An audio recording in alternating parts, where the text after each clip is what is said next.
Hey guys, it's Ryan back for another video from Reasonable Antics. And this is just a follow up on yesterday's video when we were talking about the DRM and Sony potentially bricking games or stopping games from working or whatever it is. Because there's been some sort of an update saying they were actually trying to do some sort of a trial thing. And they're not actually I guess suppose trying to stop you from being able to use your games after 30 days. They came out and tried to explain it, or somebody from PR tried to explain what it was, and it's to prevent people from, buying games, getting the refund, and going offline, than keeping the game. You know what I mean? So I guess that's what it was done for. But either way, this still goes back to my point from yesterday. Like, you can't trust the system. I know that sounds like, fight the power. No, but honestly, guys, you can't trust the system. We don't know how it's going to change from time to time.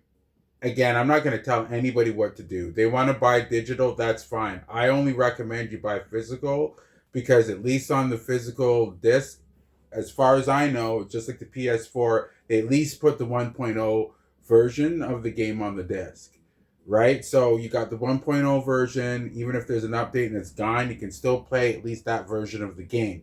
That's not for every game, but that's for the majority of the games. But like, just stuff like that. I mean, like, going into being able to just go into somebody's system, something that they've already paid for, and just change whatever they want to change to fit their agenda. Like, either stop your game after 30 days, or remove it, or take it offline. Like, whatever the case is, like, that to me should be illegal. Like, if you pay for something, you paid for it, it's yours. You can do whatever you want, right? I just really find it unacceptable that that's what they continue to do.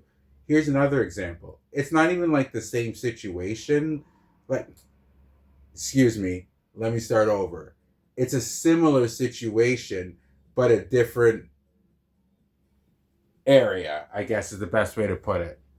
Maybe I could have worded that better. It's kind of late and I'm kind of tired. But what happened was, on my Galaxy phone, I record video, right? I just got a new digital camera, and I'm telling you guys, I've got a new edited program, and I'm going to put it together. Microphone is going to be better, but I'm just testing the water. So I use my camera phone right now to shoot video. And I just shot some of my first couple videos testing the waters on YouTube the other day. And there's a timer option. So, like, I could time out when the video would start, and I could start the video, start talking or playing the game or whatever that I was doing to get it on the video. I tried to make a video earlier tonight. They took that option away. I have no idea why Samsung would do that. Like, how is taking away the option to time a video before it starts a good thing? Like, I couldn't wrap my head around it, and I was losing my mind. I'm like, this is my primary way to record. Why would you take that away? And I just think of video games. I'm like, this is the same thing with video games. Like, this is why they want you to buy digital.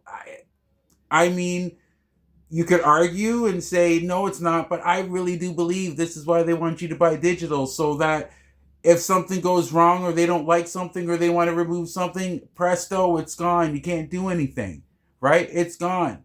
Maybe in the fine print somewhere they say, hey, look, it said in the fine print, hey, if we want to take the game away, we can take the game away. You just had to read a little lower, read a little smaller, read the fine print. Like, there's always ways around it, and it just drives me nuts. Like, again, just thinking about Samsung, it irritated me. I'm like, why would you take away the option for people shooting a video of having a timer of when the video would start? But don't worry, it's there to take a picture. So if it's there to take a picture, why would you move it away from taking a video? Anyways, I digress. But my point is, anything digital you don't really own, right? This is the same thing with movies. This is the same thing with video games. Whether or not they backtrack on the DRM, or they don't backtrack on the DRM, or they come back with the DRM, or they don't come back with the DRM. Either way, the idea has been floated out there now, and we all know it's a possibility, right? Look at the Xbox 360. They said, we're going to take the store offline. People freaked out, started buying stuff. The prices went up, and then everybody chilled out, and then the prices came back down, but they're still somewhere in the middle. Either way, that shows the effect of we're removing something or leaving something, removing something or leaving something. Look, all I have to say is I have physical media. I collect physical media. I buy physical media.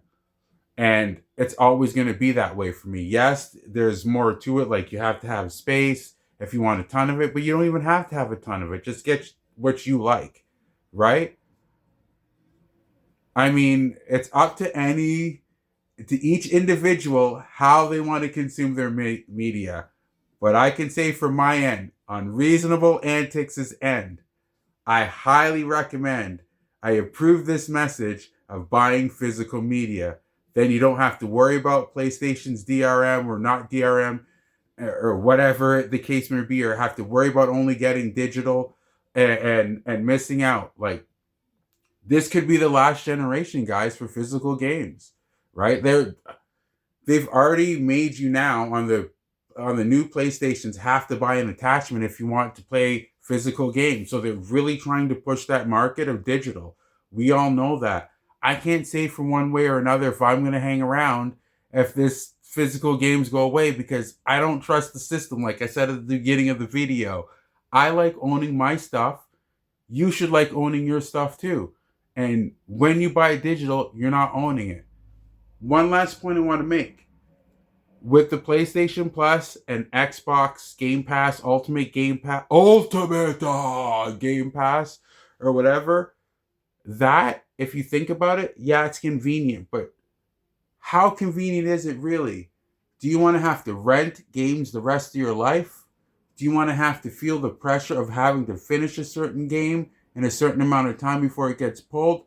Or would you rather own that game and say, if I want to put it down for a year and not play it, I can play it next year? Or do you want to have it in the back of your head? I wonder if it's still there. I wonder if my membership is still up. Those are things you don't have to worry about when you have your own physical collection. But anyways, guys, with the DRM backtracking, not backtracking, or trying to explain their way out of it, we'll see where this goes. But anyways, guys, please hit the subscribe button. I got 1 subscriber. I don't want to beg, but it'd be nice to see more than 1 subscriber to my channel. I will come with better content and better videos. I'm working on editing. But anyways, this is video 3. Thanks for coming if you listened, and I'll see you next time. Peace.